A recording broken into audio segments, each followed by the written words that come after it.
हमारी संस्कृति, हमारे संस्कार सदा रहें हमारे साथ। सब्सक्राइब करें तिलक। मन नहीं डिगे जैसे साधु ब्रह्मचारी को, अटल विश्वास जैसे प्रभु के पुजारी को। पग है अटल यो अंगद बलधारी को, सभा अचंबित सारी, ओ सभा अचंबित सारी, ऐसो नहीं देखो प्रणधारी, या को राम भरोसा भारी, बोले राम जी की जय, या को राम भरोसा भारी, बोले राम जी की जय।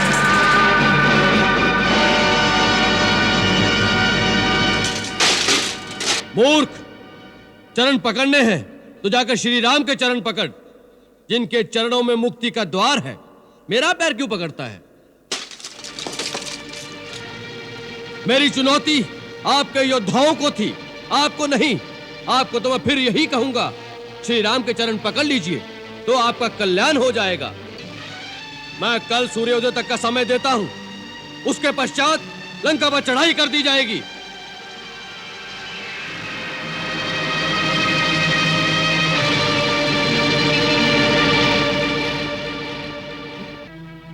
खर दूषण के साथ एक हाथ से 14 सहस्त्र असुर योद्धा रण की बलि चढ़ गए। उससे तुम्हारी रण पिपासा पूरी नहीं हुई लंकेश। उसी का प्रतिशोध लेने के लिए तो रणचंडी हमारा आवाहन कर रही है। वत्स, इतने विद्वान गुण निधान होकर ये कैसी बचकानी बातें कर रहे हो? तनिक विचार करो। संधि का प्रस्ताव शत्रु पक्ष की ओर से आया है। संधि की शर्त पर विचार नहीं कर रहे नाना जी। सम्मान के साथ सीता लौटा दूं। तो उसमें हानि क्या है मेरे लाल? हानि हानि ही हानि है।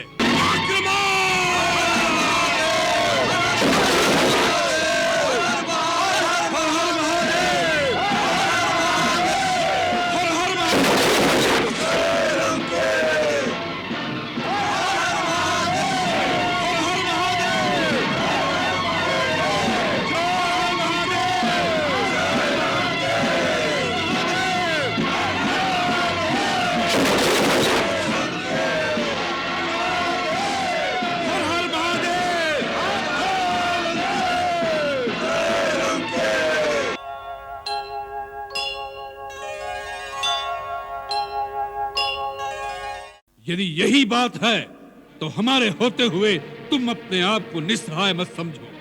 अंगद, तुम हमारे पुत्र समान हो। हम तुम्हें तुम्हारा राज्य वापस दिलाएंगे। तुम्हारे पिता की गद्दी पर तुम्हारा ही अधिकार है। तुम अपने आप को विवश मत समझो। अपने हृदय में प्रतिशोध की ज्वाला को बुझने मत दो। तुम राम के विश्वसनीय हो। उसका लाभ उठाकर अकेले में चुपचाप उसका वध करके अपने पिता की हत्या का बदला ले लो। यही एक वीर पुत्र का कर्तव्य है।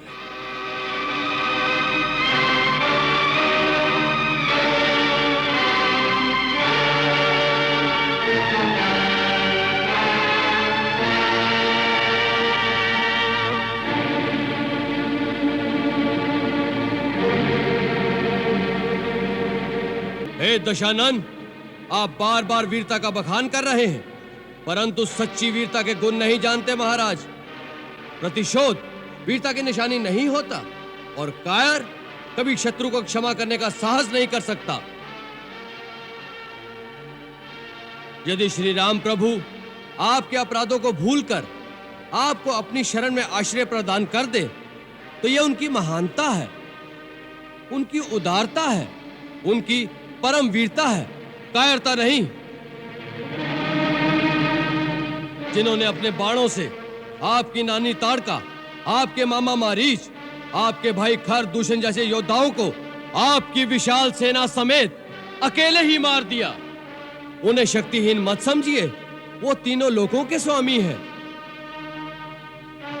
मेरे महाबली पिता ने मरते समय मुझे यह भेद बताया था और आज्ञा दी थी कि मैं उनके श्री चरणों की सेवा करता रहूं। इसलिए आपको मुझ पर दया करके मेरी सहायता की आवश्यकता नहीं। अब अपने आप पर दया कीजिए और हो सके तो श्री राम की शरण में जाकर अपने देश और राक्षस जाति का नाश होने से बचा लीजिए। बस!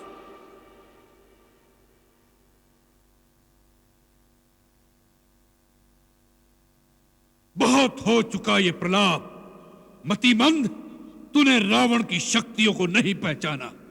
हमारा हाथ खड़क की ओर जाता है तो आकाश में लोकपाल भय से कांपने लगते हैं।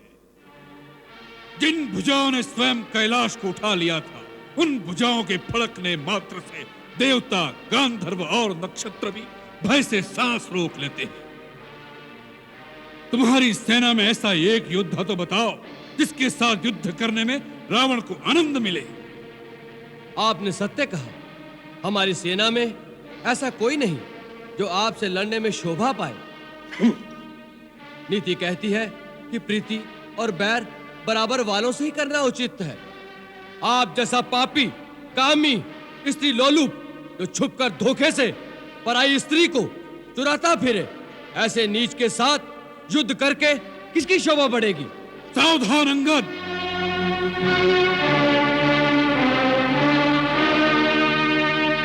ये मत समझो कि तुम दूध बनकर आए हो, इसलिए कुछ भी कहो हमारे हाथों बचे रहोगे। दूध की भी कुछ मर्यादा होती है।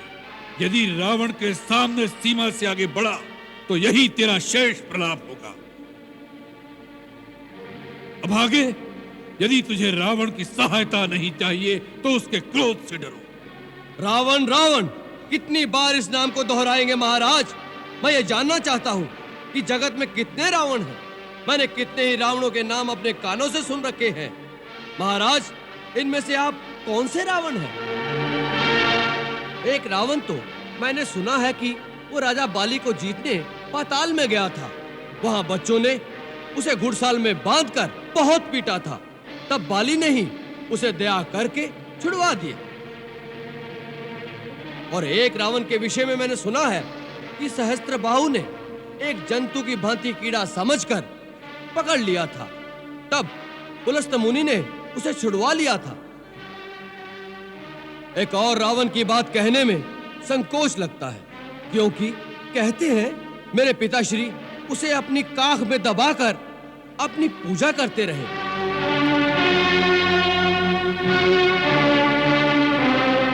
ऐसे ऐसे वीरों में से आप कौन से रावण हैं महाराज?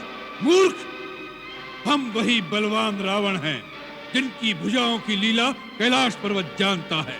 हमारी शूरवीरता को उमापति महादेव जी ने स्वीकार किया। अपने शीश रूपी पुष्प चढ़ा चढ़ाकर हमने जिसकी पूजा की। हमारी भुजाओं का पराक्रम दिक्पाल जानते हैं। हमारी छाती की कठोरता को दशों दिशाओं के हाथी जानते हैं। उन दिग्गजों के दांत इस छाती से टकरा टकरा कर टूट गए।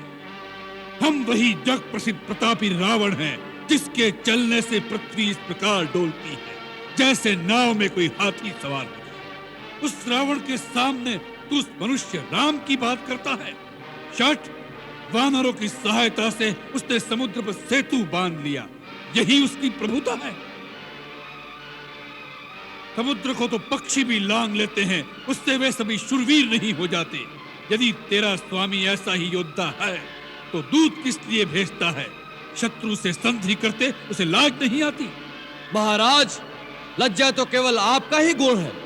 इसी लज्जा के मारे आप बार बार अपने गुण गाते नहीं थकते। हे लंकेश, राम ने डरकर मुझे एक दूत बनाकर संधि करने नहीं भेजा। श्री रघुवीर ने यह सोचकर भेजा है कि सियार को मारने से शेर की शोभा नहीं होती। इस कारण वो तुम पर दया करना चाहते हैं, परंतु तुम दया के पात्र नहीं हो। अब श्री राम की अंतिम चेतावनी तुम्हें सुनाता हूं। उन्होंने कहा है कि मैं तुम्हारे अपराधों का दंड देने लंका के द्वार पर आ गया हूं। ब्रह्मा के वर के कारण तुम्हें जो अभिमान है उसके नष्ट होने का अब समय आ गया है। राक्षस अधम, यदि तुम सीता को लेकर मेरी शरण में नहीं आए तो मैं इस पृथ्वी को राक्षसहीन कर दूंगा। जिस बल के भरोसे तुमने छल से सीता का हरण किया है, उस बल को आज युद्ध भूमि में दिखाओ। मैं मंत्री, पुत्र और बंधु बांधुओं सहित तुम्हारा वध करूंगा, क्योंकि तुम्हारे मारे जाने से तीनों लोक निश्चित हो जाएंगे। इस रावण रूपी जहाज के डूबने का समय आ गया है। अब भी समय है। जिसे श्री राम की शरण में आना हो वो आ जाए। वानर!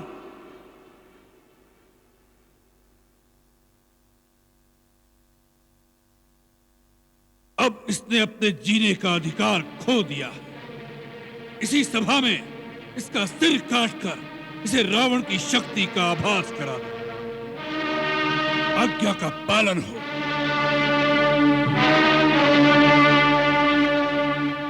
ठहरो महाराज, ये बेचारे आपकी शक्ति मुझे क्या दिखाएंगे? मैं आपको अपनी शक्ति दिखाता हूं।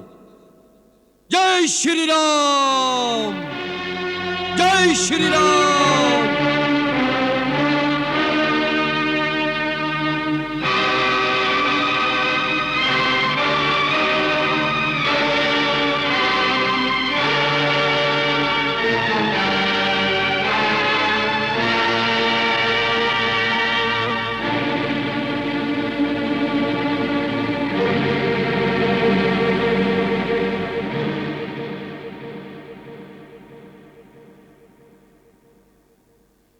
हे लंकेश, यदि आपको अपने योद्धाओं की शक्ति पर बड़ा मान है तो मैं श्री राम की ओर से आपके समस्त योद्धाओं को चुनौती देता हूं। मैं अपना पैर आपके इस दरबार में जमा देता हूं। यदि आपका कोई योद्धा इस पैर को धरती से उठा सके तो मैं अपने स्वामी की ओर से यह वचन देता हूं कि वो अपनी हार मानकर इस लंका से वापिस चले जाएंगे। जय श्री राम।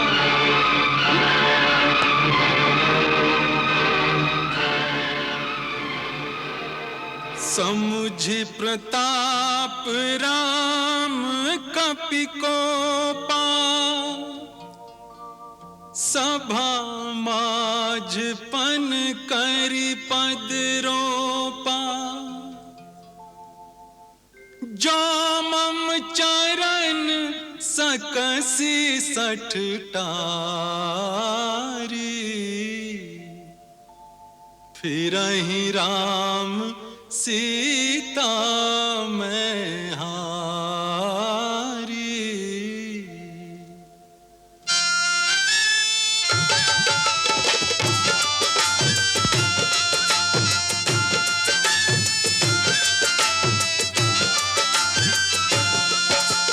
गड़ गयो खंभ हमारा,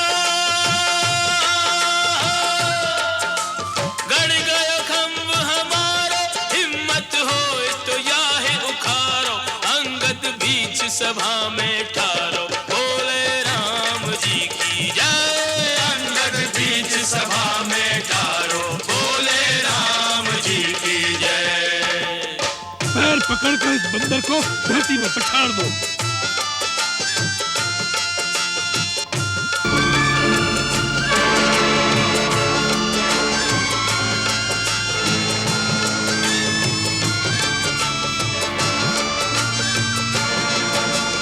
एक एक योद्धा आवे, एक एक योद्धा आवे, अपनी सारी शक्ति लगावे। पग नहीं डिगे वीर मुस्कावे। रे बोले राम जी की जय, पग नहीं डिगे वीर मुस्कावे। बोले राम जी की जय।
अपनी सारी शक्ति लगावे, पग नहीं डिगे वीर मुस्कावे रे बोले राम जी की जय। पग नहीं डिगे वीर मुस्कावे, बोले राम जी की जय।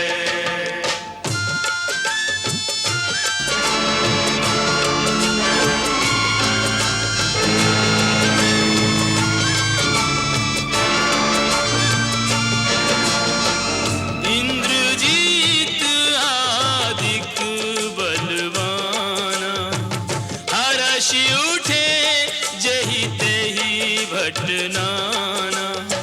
सत नहीं डोले जैसे सतवंती नारी को, मन नहीं डिगे जैसे साधु ब्रह्मचारी को।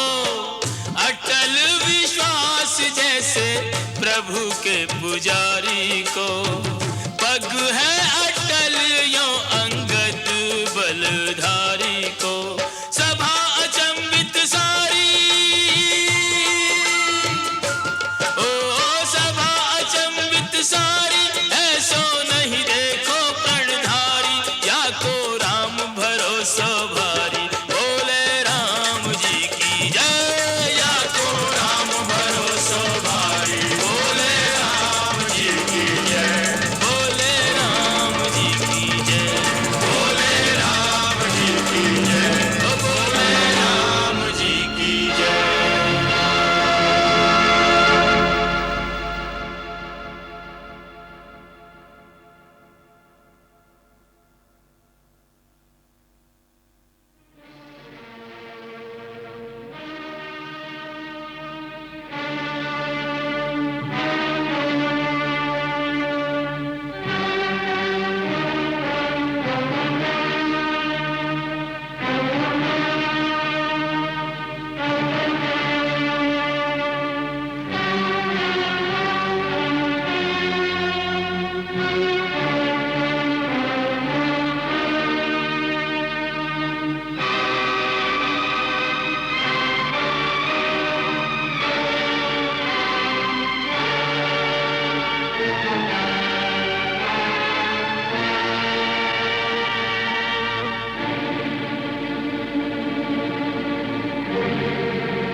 मूर्ख, चरण पकड़ने हैं तो जाकर श्री राम के चरण पकड़, जिनके चरणों में मुक्ति का द्वार है। मेरा पैर क्यों पकड़ता है? मेरी चुनौती आपके योद्धाओं को थी, आपको नहीं। आपको तो मैं फिर यही कहूंगा, श्री राम के चरण पकड़ लीजिए तो आपका कल्याण हो जाएगा। मैं कल सूर्योदय तक का समय देता हूं, उसके पश्चात लंका पर चढ़ाई कर दी जाएगी।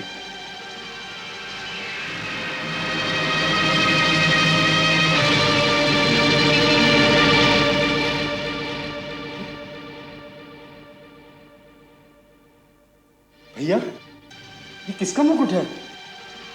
ये तो महाराज रावण का मुकुट है। रावण का? जी। इंद्रजीत, पकड़ लो इसे। जाने ना पाए।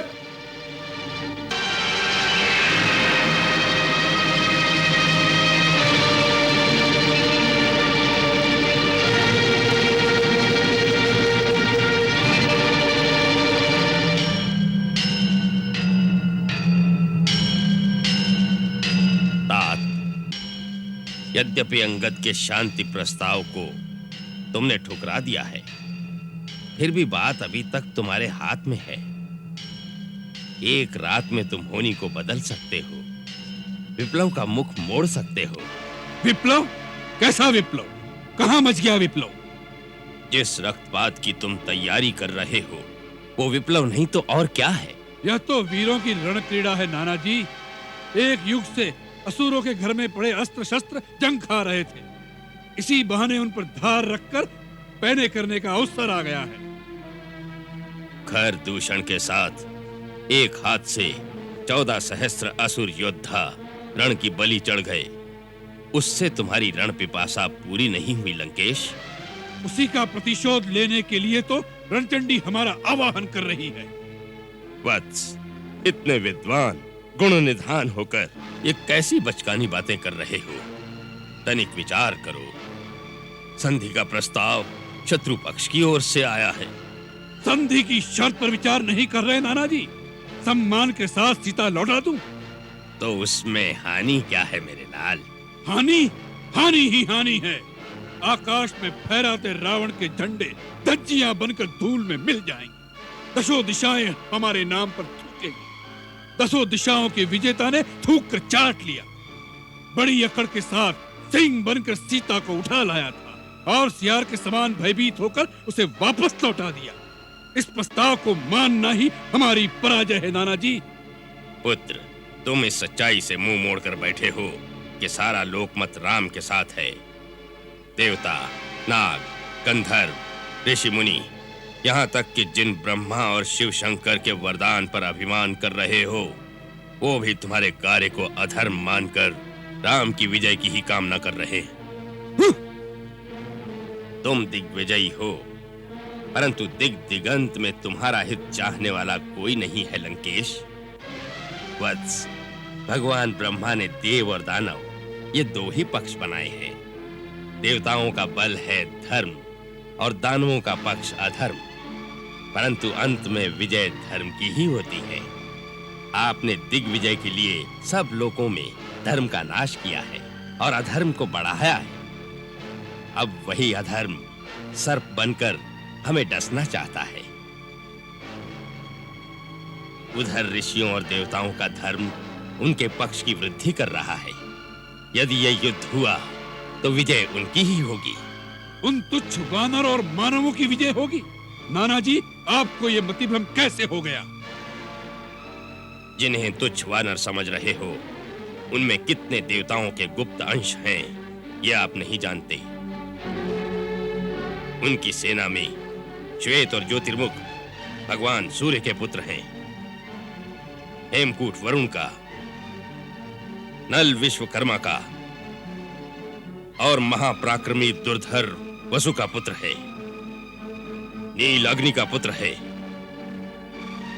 राजकुमार अंगद जो आज दरबार में आया था, वो देवराज इंद्र का नाती है। महाबली महेंद्र और द्विविद दोनों अश्विनी कुमार के पुत्र हैं और इन दोनों ने ब्रह्मा जी की आज्ञा से अमृत पान भी किया है। वे अमर हैं। ऋक्षराज जामवंत, जिसे आप बूढ़ा समझते हो, वो ब्रह्मा का पुत्र बहुत शांत दिखता है, परंतु उसकी चोट बड़ी असह्य होती है। उसने देवासुर संग्राम में इंद्र की बड़ी सहायता की थी।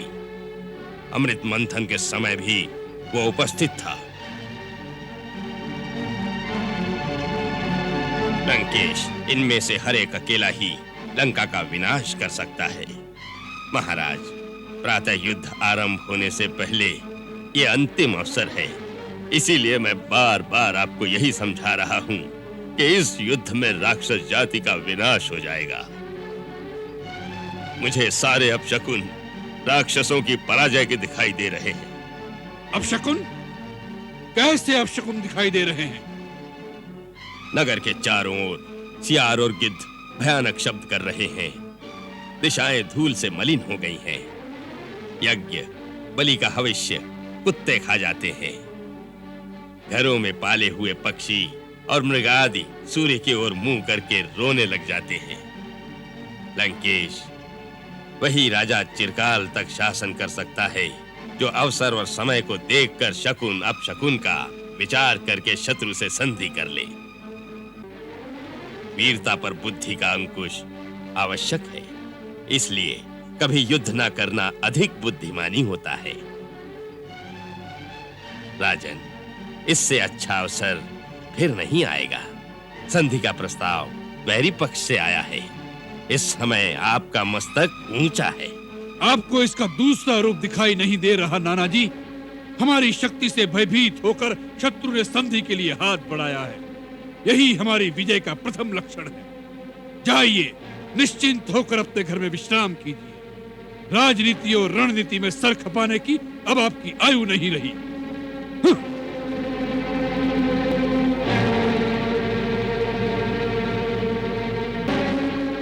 अच्छा हो तव्यता बलियसी। दानवराज मैं, हे धर्मपिता, रावण का करबद्ध नमस्कार स्वीकार कीजिए। चिरंजीवी हो, यशस्वी हो तात। हम आपके बहुत आभारी हैं दानवराज।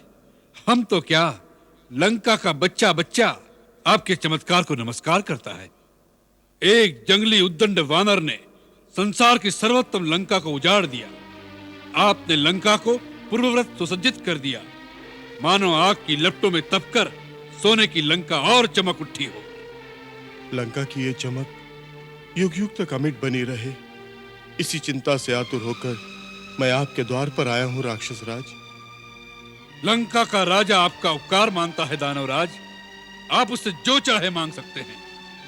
इस समय दानवराज मैं नहीं, एक पुत्री का पिता अपने जामाता के द्वार पर कुछ मांगने आया है। पुत्री का पिता, कन्यादान दाता, पुत्री के द्वार पर कभी कुछ मांगने नहीं जाता, वो सदा देता ही रहता है। यही युग युग की रीति है। पुत्री के कल्याण की कामना, बेटी के सुख सौभाग्य की रक्षा करने का तो हर पिता को सदा अधिकार है लंकेश्वर। उससे वो कभी मुक्त नहीं हो सकता।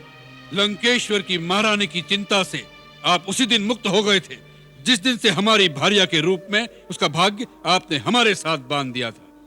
अब उसके कल्याण की कामना करना आपका काम नहीं, ये हमारा कर्तव्य है।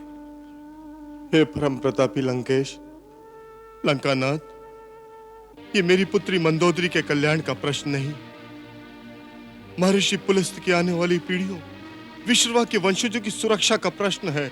आप कहना क्या चाहते हैं वही बात कहिए। इधर उधर की बातों में भटकने का समय नहीं है हमारे पास। तात, तुम्हारा पिता तुलसीसुर तुमसे हाथ जोड़कर विनती करता है कि सीता के मोह से अपने मन को मुक्त कर लो। क्यों? किस लिए? इसलिए कि वह वन वन भटकने वाला वनवासी कुछ भालू वानरों को इकट्ठा करके हमें गिदड़ भभकी दे रहा है। तुम उस वनवासी तपस्वी को पहचान नहीं रहे हो तात। आपने जान लिया, आपने पहचान लिया उसे। हाँ,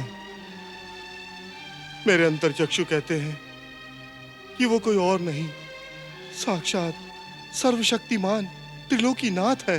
कौन है त्रिलोकीनाथ? हमसे बड़ा कौन है तीनों लोकों में आज?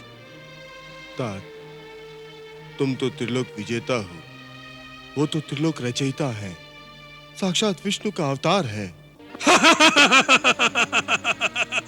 अवतार है, विष्णु का अवतार है।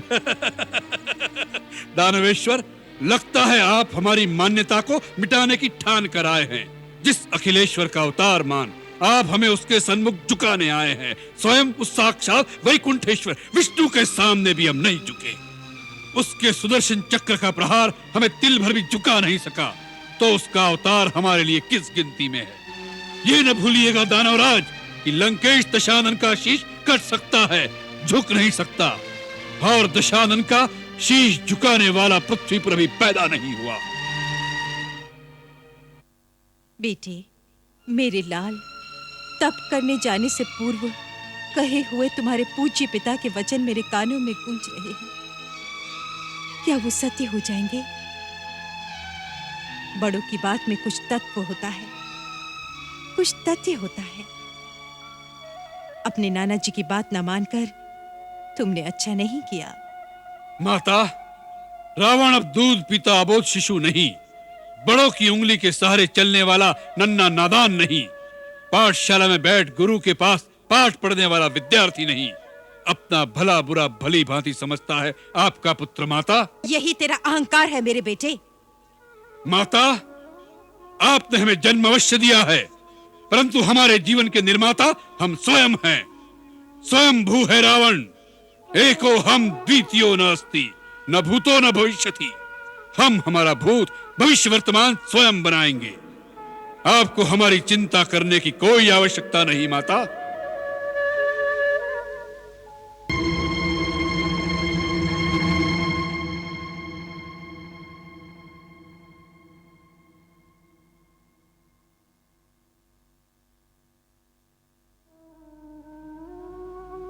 नाथ, समस्त गुरुजन आपको समझा रहे हैं। आपके नाना जी, आपके श्वशुर, आपकी माता, सभी ने एक ही बात कही है कि सीता को लौटाकर राम की शरण में चला जाऊं। यदि यही बात तुम भी कहने वाली हो तो हमारा उत्तर भी सुन लो। ये नहीं हो सकता, नहीं हो सकता, कदापि नहीं हो सकता। रावण सीता को अपनी रानी बनाएगा, उसे लौटाएगा नहीं। परंतु सीता मानेगी तब ना। मानना ही पड़ेगा। रावण की इच्छा का विरोध करना देवी देवताओं के लिए भी संभव नहीं, तो बेचारी सीता क्या है? महाबली, आप चर अचर, देव, दानव, मानव, यम, कुबेर, दिक्पाल, यहाँ तक कि साक्षात काल को भी अपने भुजबल से जीत सकते हैं, परंतु एक सती सतवंती नारी के मन को नहीं जीत सकते।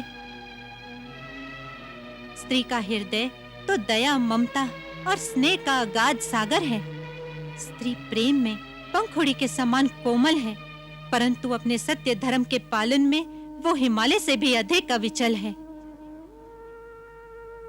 पर्वत तो भूचाल से दहल भी सकते हैं, परंतु स्त्री का हृदय बड़े से बड़े प्रलोभन और भीषण से भीषण भय से भी अपने धर्म से कण भर भी विचलित नहीं होता। तो रावण भी जो निश्चय कर लेता है, उससे कण तो क्या अणु भर भी पीछे नहीं हटता। सीता या तो रावण के वनवास में रहेगी या यही उसकी चिता जलेगी। प्राणनाथ, ये दुराग्रह करने का अवसर नहीं है। अंगद केवल एक ही रात का समय दे गया है। ये अंतिम निर्णय की रात है। यदि ये रात्रि संधि के बिना बीत गई तो लंका केवल इतिहास के पन्नों पर ही लिखी रह जाएगी। यदि आप चाहें तो इतिहास और काल के धारे को मृत्यु से जीवन की ओर मोड़ सकते हैं। राक्षस जाति की आने वाली पीढ़ियां आपकी ऋणी रहेंगी। मित्रता और संधि के लिए आगे बढ़े हुए राम के हाथ को स्वीकार कर लीजिए नाथ। महारानी मंदोदरी, इन सब बूढ़े कायरों ने मिलकर तुम्हारी मति भ्रमित कर दी है। उनके डराने से भयभीत होकर भावावेश में आकर आप क्या कह रही है ये नहीं जानती। आप एक तुच्छ वनवासी नर के चरणों में शीश झुकाकर उनसे क्षमा मांगने को कह रही हैं। रावण को, उस रावण को जो तीनों लोकों का विजेता है, उस रावण को जिसमें धरती तो क्या शिव समेत कैलाश पर्वत को गेंद की भांति उठाने की शक्ति है, उस रावण को जो दरबार में नवग्रहों को अपने सामने खड़ा रखता है, उस रावण को एक तुच्छ नर के सामने गिड़गिड़ाने को कह रही हैं। नहीं, मैं उस रावण को कह रही हूँ जो उस रेखा को भी पार न कर सका, जो उस तुच्छ वनवासी नर के छोटे भाई ने अपने धनुष से धरती पर खींच दी थी।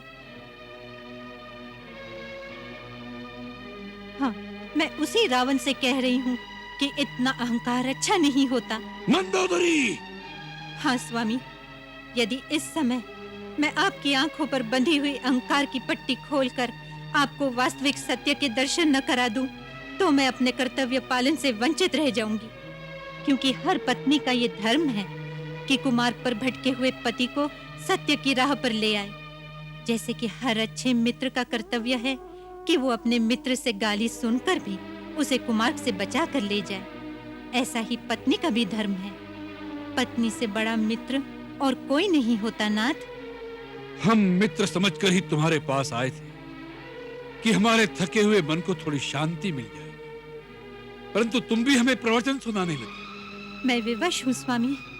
मेरा एक पत्नी का रूप है तो मेरा एक माँ का भी रूप है। पत्नी और माँ, ये दोनों रूप मुझे इस समय विवश कर रहे हैं कि अपने पति और पुत्रों की सुरक्षा के लिए उनके प्राणों को एक अनावश्यक युद्ध से बचाने के लिए मैं उस राजा से भिड़ जाऊं जो अपने अहंकार के मद में सारी प्रजा को युद्ध की आग में झोंकने जा रहा है। महारानी मंदोदरी, जिसे तुम अहंकार का मत कहती हो, वह आत्मसम्मान की भावना है। एक कायर पुरुष की पत्नी होने से एक वीर पुरुष की विधवा होने में अधिक सम्मान है। जो भिखारियों से भीख मांगता फिरे, ऐसे पति के जीवित रहने से क्या लाभ? तुम उस पर कभी मान नहीं कर सकोगी। प्राणनाथ, आप ये क्यों नहीं समझते कि जिन्हें आप बार बार वनवासी और भिखारी कह रहे हैं, वो स्वयं जगन्नाथ हैं। वे कोई साधारण मानव नहीं हैं, सर्वशक्तिमान साक्षात विष्णु हैं। विष्णु विष्णु, जगन्नाथ विष्णु। सब इसी भ्रम में भूले, कपोल कल्पना में भरमाए हुए हैं। नहीं नाथ, ये भ्रम नहीं, सत्य है। वो स्वयं विश्व नियंता चराचरपति श्रीमन नारायण ही हैं, जिनके विराट स्वरूप में अखिल ब्रह्मांड समाया है।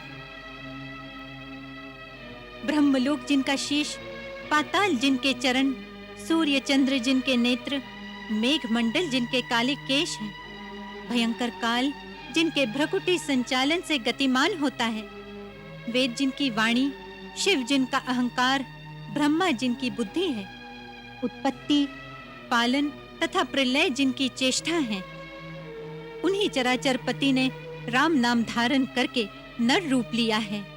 आप उन्हें क्यों नहीं पहचानते नाथ? तुम्हारे इस वर्णन से हम भयभीत नहीं हुए, हमारा उत्साह दुगना हो गया। यदि वह विष्णु भी है तो आज वो भी ब्रह्मा और शिव की भांति रावण की शक्ति को देख ले तो उसके लिए अच्छा ही है। ऐसा लगता है कि काल के वश में होने के कारण आपके हृदय में ज्ञान उत्पन्न ही नहीं होता। स्वामी, काल किसी को लाठी लेकर नहीं मारता, वो प्राणी के धर्म, बल, बुद्धि और विचार को हर लेता है और फिर ऐसे प्राणी को आपकी ही भांति भ्रम हो जाता है। आपके पुत्र मारे गए, नगर जल गया, अब भी अपनी भूल का सुधार कर लीजिए। मैं आपके चरण छूती हूँ, श्री राम से वैर त्याग दीजिए। हम उन बूढ़े भीरुओं के उपदेश से दुखी होकर तुम्हारे पास आए थे कि तुम हमारी क्लांति मिटाकर हमें थोड़ा सुख, थोड़ी शांति दोगी, परंतु ऐसा लगता है कि तुम्हारे कक्ष में आने की हमने भूल की। हाँ पुत्री, सबने उसे बहुत समझाया है, परंतु वो पापी तुम्हें छोड़ने की बात सुनना भी नहीं चाहता। उसके नाना माल्यवान ने, उसकी माँ कैकसी ने और उसके श्वशुर दानवराज मय ने उसे बहुत समझाया है कि एक स्त्री के लिए लंका का विनाश हो जाएगा। वो सबकी बातें सुनता है, परंतु जब कोई तुम्हें छोड़ देने की बातें करता है तो वो भभक उठता है। तुम्हारे पति श्री राम ने एक शांति दूत भेजकर उसे एक अंतिम अवसर भी दिया, परंतु ऐसा लगता है पुत्री कि अब युद्ध के बिना तेरी मुक्ति नहीं हो सकती।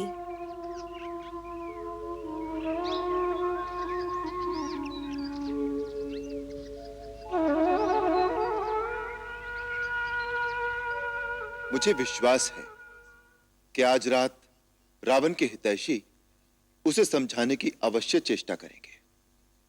राजकुमार अंगद रात भर का जो समय उसे दे आए हैं, उसे एक रात में इतिहास बदल भी सकता है। यदि उस दंभी को सद्बुद्धि आ जाए तो ना। हो सकता है आ भी जाए। महाराज विभीषण के गुप्तचरों की सूचना है कि माता कैकसी और नाना माल्यवान के अतिरिक्त उसके श्वशुर दानवराज मय ने भी उसे युद्ध न करने का ही परामर्श दिया है। परंतु वो अहंकारी मान जाएगा, उसमें मुझे संदेह है प्रभु। आपके आदेशानुसार मैंने उसे हर प्रकार से सन्मार्ग पर लाने, उसकी सद्बुद्धि को जगाने का पूरा प्रयत्न किया, परंतु मेरा कार्य निष्फल रहा। नहीं राजकुमार, तुम्हारा कार्य निष्फल नहीं रहा। हम तुमसे बहुत प्रसन्न हैं। तुमने एक दूत के दायित्व को अत्यंत पटुता और चतुराई के साथ निभाया है। इतिहास तुम्हारे इस प्रयत्न को सदा सराहेगा। आने वाले काल में राजदूत आत्मसम्मान की भाषा तुमसे सीखेंगे। हमें तो यह सबसे अच्छा लगा राजकुमार, कि अपनी वीरता से शत्रु दल के नायकों के मस्तक अपने चरणों में झुकवा लिए, परंतु रावण के आने पर अपना पांव क्यों उठा लिया? रगड़ने देते उसे भी अपना मस्तक। परंतु उसका मुकुट तो प्रभु के चरणों में गिरा दिया। हे युवराज, ये बताओ कि दशानन के शीश की शोभा, ये राज मुकुट किस तरह तुम्हारे हाथों लगा? कैसे भरी सभा में से लंकेश्वर के मस्तक से उतारकर इसे भैया के चरणों में डाल दिया? हे वीर लक्ष्मण, रावण के शीश का मुकुट उतारने वाला मैं कौन? इसे तो श्री राम प्रभु ने ही स्वयं उसके शीश से उसी दिन उतार दिया था जिस दिन महाराज विभीषण को लंकेश्वर घोषित करके महाराज विभीषण का लंकाधिपति के रूप में राज्याभिषेक किया था। धन्य हो युवराज अंगद, क्या अनुकूल बात कही है। धर्म, अर्थ, दंड, भेद, ये नीति निपुण नरेश के विशेष गुण होते हैं। उन्हीं के प्रतीक मुकुट के रूप में धारण करके राजा अपने राज धर्म का पालन करता है, किंतु रावण अनीति की राह पर अग्रसर होकर इन सारे गुणों का हनन कर चुका है।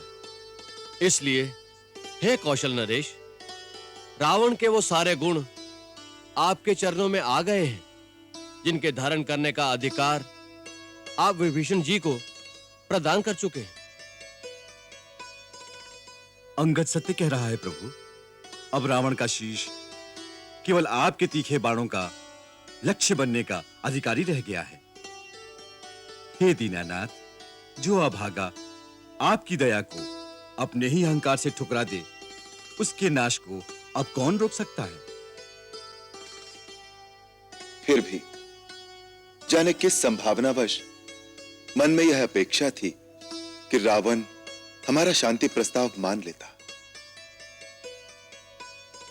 कभी कभी ऐसा लगता है कि किसी जन्म में वो हमारा परम सेवक रहा है, तभी हमारे अंतःकरण में उसकी भूल को क्षमा करने की प्रेरणा होती है।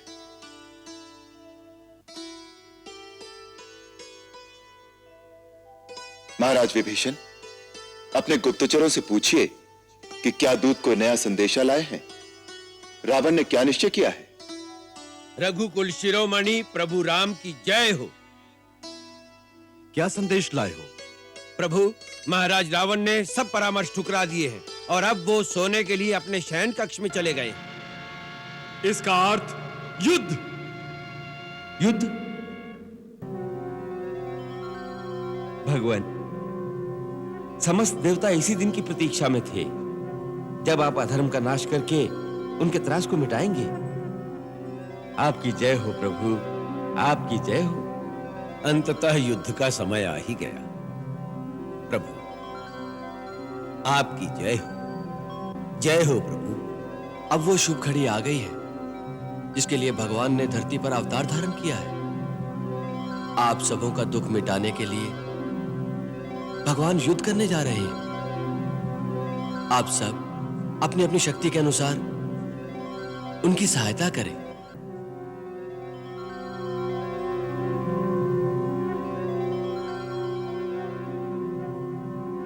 वो समय आ गया है। हर युग में जब जब अधर्म और पाप की शक्तियां इतनी बढ़ जाती हैं कि संसार से न्याय, धर्म और नीति का लोप हो जाता है, उस समय धर्म की पुनर्स्थापना के लिए भगवत शक्तियों को अवतरित होकर पाप शक्तियों से युद्ध करना पड़ता है।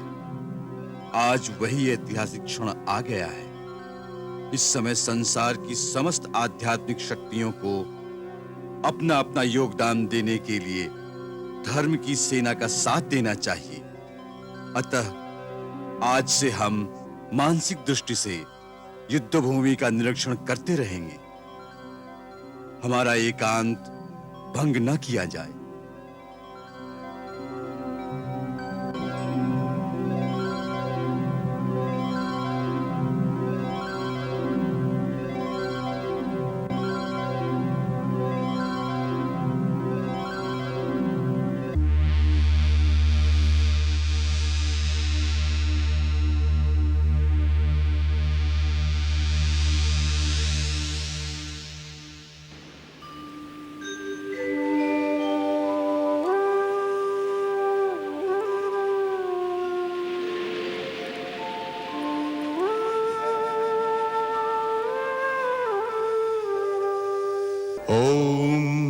जवाकुसुम संकाशम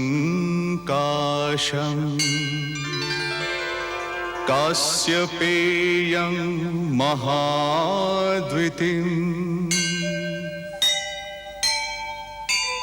धन्तारिं सर्वपापघ्नं प्रणतोष्मि दिवाकरम्।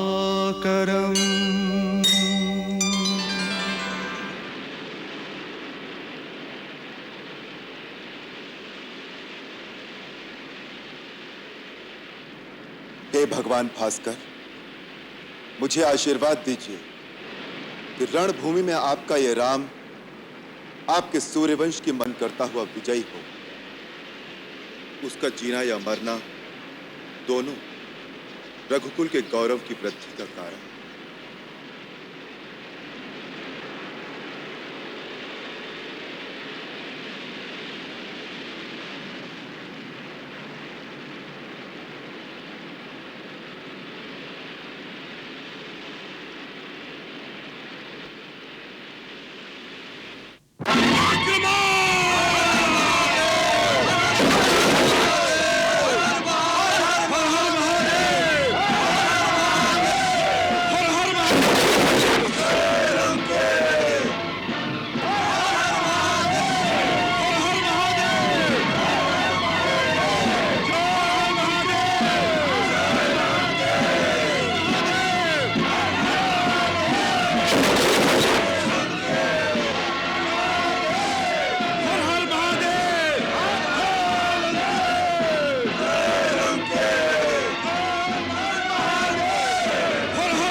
लंकापति महाराज रावण की जय हो,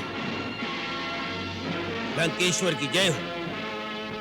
महाराज, राम की सेना ने चारों द्वारों को घेर लिया है और बाहर से ही मुख्य द्वारों और प्राचीरों को बहुत भारी क्षति पहुंचाई है। महाराज, उन्होंने कई सुरक्षा चौकियों को विध्वंस कर दिया है। उनके द्वारा आकाश मार्ग से फेंकी हुई शिलाओं से नगर के भीतर भी बहुत हानि हुई है। महाराज, नगर के अंदर तो भगदड़ मची हुई है।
युवराज इंद्रजीत का क्या विचार है? उनका विचार है कि हमें अपने द्वार खोलकर तुरंत शत्रु पर आक्रमण कर देना चाहिए। ठीक है, सबसे पहले पश्चिमी द्वार खोलकर शत्रुओं पर धावा बोल दो। जब शत्रु सेना बचाव के लिए मुड़कर सामना करे, तब पूरब का द्वार खोलकर प्रहार शत्रुओं पर टूट पड़े।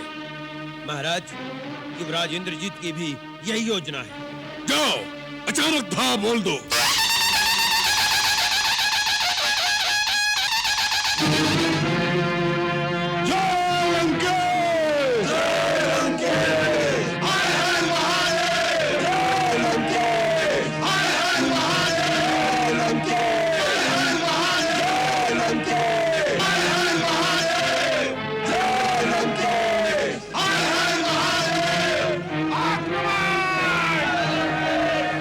आक्रमण!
वज्रमुष्टि छोटे छोटे सैनिकों पर वार कर रहा है।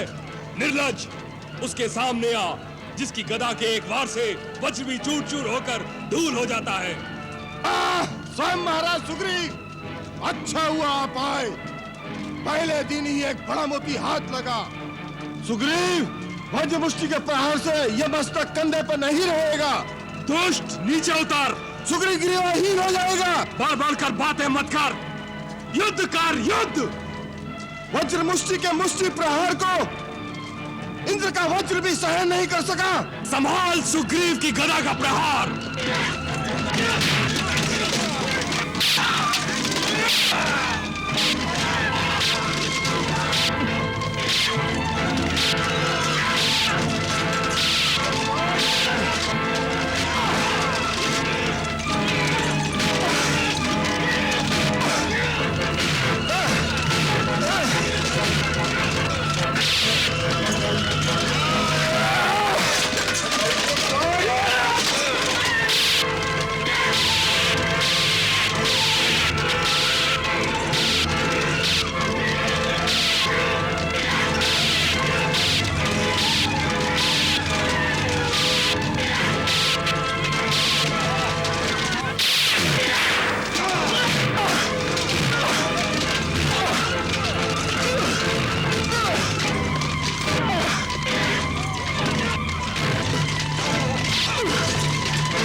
प्रभु, ये वज्रमुष्टि लंका की सुरक्षा का एक वज्र था, जो आज महाराज सुग्रीव ने तोड़ दिया।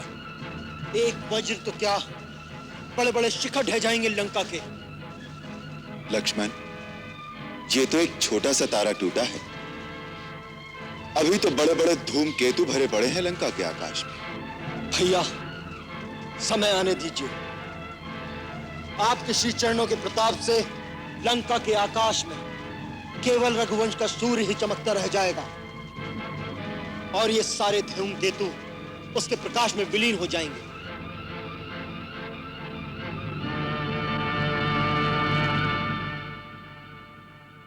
महाराज की जय हो। उप सेनानायक, क्या समाचार लाए हो?